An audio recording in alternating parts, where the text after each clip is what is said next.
Kamis 4 April 2024 siang, MK melanjutkan sidang perselisihan hasil pemilihan umum Presiden dan Wakil Presiden tahun 2024. Dengan agenda mendengarkan keterangan saksi dari pihak terkait pasangan calon nomor urut 2 Prabowo Subianto, Gibran Rakabuming Raka. Dalam kesaksiannya, penjabat atau PJ Wali Kota Bekasi, Raden Gani Muhammad mengaku tidak pernah menerima arahan untuk memenangkan pasangan calon presiden dan wakil presiden tertentu selama masa kampanye Pilpres 2024. Dirinya menyatakan tidak punya kepentingan politis saat menjalankan tugasnya. Bahwa saya sebagai penjabat kepala daerah atau Wali Kota Bekasi ini tentu perlu cukup waktu untuk memahami dan mengenal aparatur yang ada di Kota Bekasi, baik dari sisi anggaran, sarana prasarana, serta teritorial Kota Bekasi. Karena kami berangkat dari penunjukan sebagai PJ Wali Kota, kami tidak mempunyai basis politis. Terus bahwa penjabat kepala daerah tentunya tidak dapat mengkondisikan aparatur Kota Bekasi, meskipun seandainya pejabat kepala daerah ini ditugaskan untuk menyukseskan pemenangan salah satu pasangan calon tanpa dukungan aparatur yang ada di Kota Bekasi. Selain aparatur juga dibutuhkan dukungan anggaran, sarana, dan prasarana.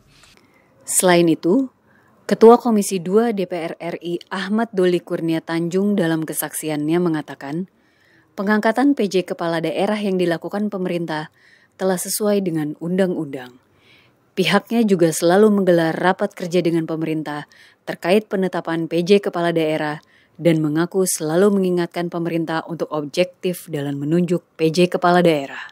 Seluruh anggota itu selalu dari berbagai fraksi selalu mengingatkan agar proses penetapan pejabat kepala daerah ini harus betul-betul objektif, bebas dari kepentingan politik, dan mungkin ada 5-6 kali kami melakukan rapat kerja dan itu kami sampaikan sebagai bentuk kontrol sebagai pelaksanaan fungsi pengawasan yang dilakukan oleh DPR terhadap pemerintah.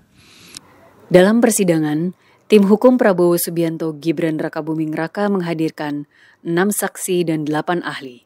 Di antaranya PJ Wali Kota Bekasi Gani Muhammad, PJ Bupati Wajo Andi Batara Livu, Ketua Komisi 2 DPR RI Ahmad Doli Kurnia Tanjung, anggota DPR RI Supriyanto, Ketua Komisi 8 DPR RI Abdul Wahid, Ketua DPP Partai Golkar Aceh Hasan Syazili, Ahli Hukum Konstitusi Andi Muhammad Asrun, Ahli Hukum Abdul Khair Ramadan, Ahli Hukum Tata Pemerintahan Aminuddin Ilmar, Ahli Hukum Tata Pemerintahan Margarito Kamis, mantan Wamenkumham Edi Hiarich, pendiri Cyrus Network Hasan Nasbi, Direktur Eksekutif Indobarometer M. Kodari, dan Halil Khairi.